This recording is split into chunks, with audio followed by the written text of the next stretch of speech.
I hope you're all excited because this Guda may very well have the best servant lineup yet. Hello everyone, Soberoni of G&A Reviews here, with a servant spotlight for the Guda servant who may make you reconsider your take on armpits, Himiko. We'll be examining her stats and skills, as well as going over pointers on how to utilize her effectively, and an overall grade comparing her to how she stacks up to the other 5-star servants. So if you're ready to unleash some crunchy buster crits, make sure you hit that like button, subscribe, and ring my bell so you can catch all of these spotlight videos as they go up, and you can help out the channel. And now, on to Himiko's stats. Himiko has a max HP of 15,000 and a max attack of 10,659, which becomes 11,724 due to her ruler class modifier. Even for a ruler, Himiko has a lot of HP for her class, while her attack is just about average. Outside of the ruler class, Himiko's HP remains extremely high, but as expected, her attack is poor for an SSR servant. When it comes to her command cards, Himiko has 4 hits on her quick card, 3 hits on her arts, 1 hit on her buster, and 5 hits on her extra card. She has an NP gain rate of 0.57% and a star rate of 9.9%.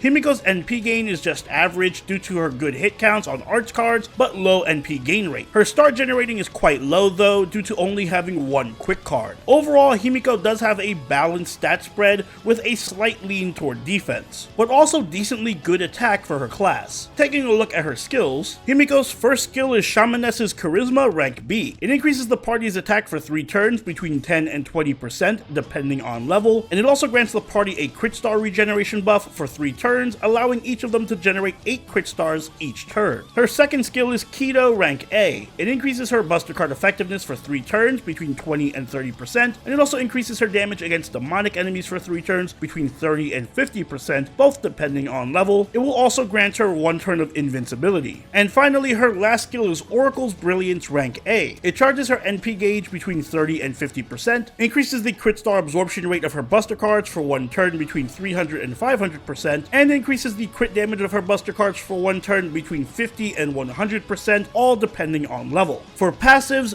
Himiko has Magic Resistance rank A, which increases her debuff resist by 20%, Territory Creation rank A, which increases her arts card effectiveness by 10%, and Natural Body rank A, which grants her immunity to poison and curse. Moving on to her deck and Noble Phantasm, Himiko has a Buster Arts deck with Quick, Arts, Buster, Buster, and a Buster Noble Phantasm. Her Noble Phantasm is Seishin, Katadoru, Q, and Kyo, which increases the party's Buster card effectiveness for 3 turns between 30 and 50% depending on level. It also increases the overcharge of the party by 2 stages for 3 turns or 1 time, and it increases the party's crit damage for 3 turns between 50 and 100% depending on overcharge. Thankfully, as a ruler, Himiko is extremely easy to level. She mostly just requires gems, which everyone should be swimming in considering that we're in a lotto event. For level ascension, she's going to need 5 monuments and 5 pieces for each class, while for her skills, she's going to need 5 gems for each class, as well as 12 Magatamas and 15 mirrors per skill. Magatamas can be farmed at the Castle Town in Shimosa with a 47% drop rate, while mirrors drop at the Rear Mountain in Shimosa with a 12% drop rate. Oh boy, if my comment section has been anything to go by, Himiko has quite the fan club, and it's easy to see why. Not only does she have a body that would make Demon Lord Nobu feel insecure, but she also has a very fun and compelling playstyle. Himiko may sport a high HP stat, but make no mistake, she's all fists. Much like Luvia, Himiko is what I'd like to call a brawler ruler. She takes advantage of the class's innate high HP and damage reduction, as well as their advantageous damage modifier, to deliver high damage while still being tanky. Now, unlike Luvia, Himiko does suffer from some mediocre NP gain and star generating, but as we'll soon see, that isn't much of a problem for her. Right off the bat, Himiko's first skill, Shamaness's Charisma, is a charisma that also provides the party with star regen. Now, the most important thing to know about this skill is that the star regen buff is 8 stars per ally, since the buff applies to each ally. This means that in a standard team of 3, each ally is generating 8 stars per turn for a total of 24 crit stars each turn. That is absolutely insane value that basically amounts to a free 20/30 on each of your allies. so crit star generating is far from a weakness for Himiko. In fact, this skill alone makes her one of the best crit star generators in all of FGO. The fact that this skill also retains that 20% party-wide attack buff and still only has a 5-turn cooldown just takes it over the top, as it can be active for most of the battle, giving Himiko and all of her allies consistent critting capability and a sturdy DPS buff. Next, to compensate for her lack of NP gain, Himiko does have her third skill, Oracle's Brilliance, which is a straight up 50% NP charge that also increases her Buster card absorption rate and her crit damage significantly for a turn. Now on the downside, this skill does have a 6-turn cooldown for a 1-turn buff, so the downtime is pretty big. Other than that though, this skill is pretty broken. 50%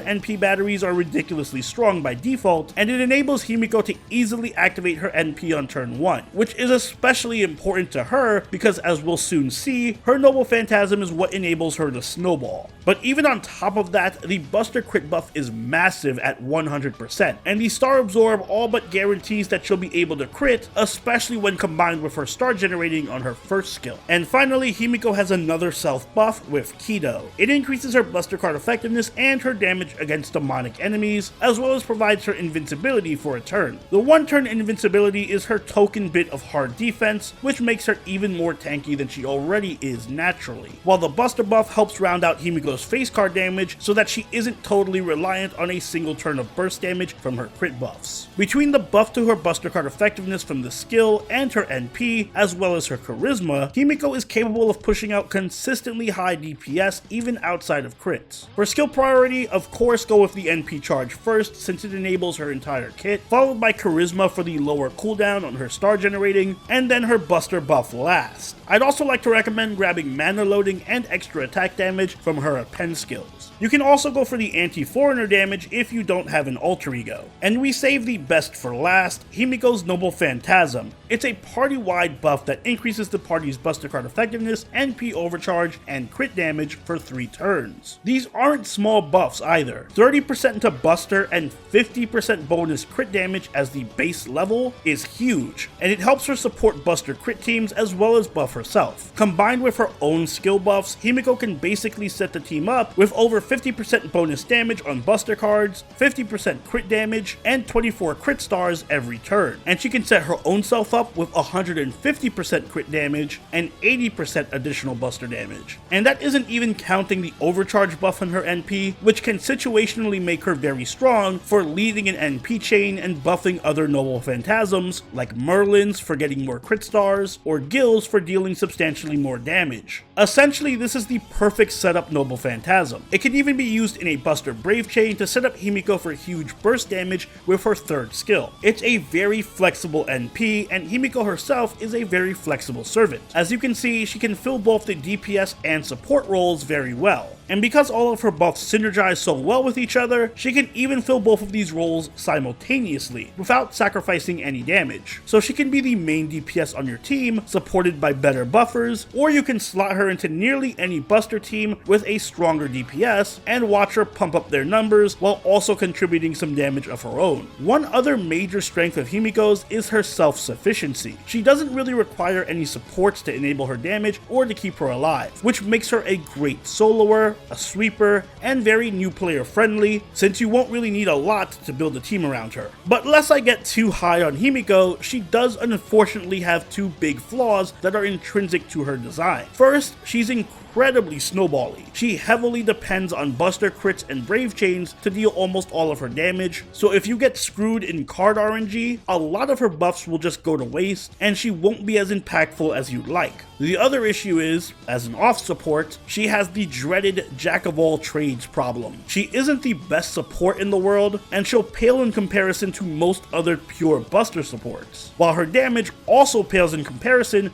to most top tier Buster DPSs. Still though, she can be an excellent third option to fill in a slot on the team because she's so versatile. Himiko will primarily want to be in Buster teams where she can either fill the role of a main crit DPS or be a secondary support to an even better Buster DPS. As a primary DPS, I would recommend pairing her with other servants who can manipulate her card RNG or buff her damage, like Summer BB, Ruler Artoria, and Shakespeare. Shakespeare is the go-to free-to-play support for most busters, and for good reason. His NP battery and buster buff can really juice up Himiko's burst damage, while Summer BB and Ruler Artoria both have ways of vastly improving Himiko's card RNG to ensure that she snowballs, and they can also provide her with stars and crit buffs. As a support, Himiko can work well with supporting other buster crit servants like Gil, Santa Quet, and Arjuna Alter, all of whom are high damage buster servants who lack powerful crit buffs of their own. Himiko's Bond CE is my favorite sheet. It buffs the party's buster card effectiveness by 10% and crit damage by 15%. This can be a useful Bond CE when supporting, but Himiko can also use star generating CEs like 2030 and Hero on the Beach when supporting, or she can buff her own damage with CEs like Another Ending and Himiko's Leisure for DPS. In the future, I recommend the upcoming Like a Bird CE, which is going to drop next event. It buffs buster cards, crit damage, and provides crit stars each turn. And speaking of critting, any command code that buffs buster crit damage is great for Himiko, like Mistress of Heaven. Overall, Himiko is a great example of a multi-role DPS. She is capable of high damage output thanks to all of her self buffs, while also simultaneously being able to buff the team and provide some of the best crit support available at this stage in the game. She's an excellent utility buffer in buster teams, and she has incredible tankiness for stalling, soloing, and sweeping enemies. However, her reliance on buster crits and brave chains can be a problem for consistency, and while she is a great all-rounder, she won't be able to compete with the best dedicated support and DPS servants. So all in all, Himiko gets an A from me. I think she's an amazing pickup, especially for new players,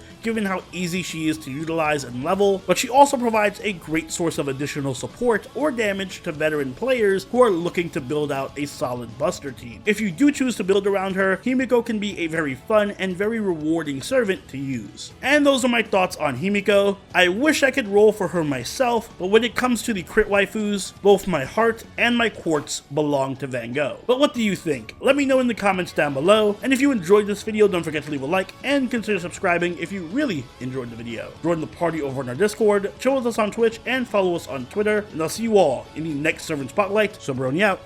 Later.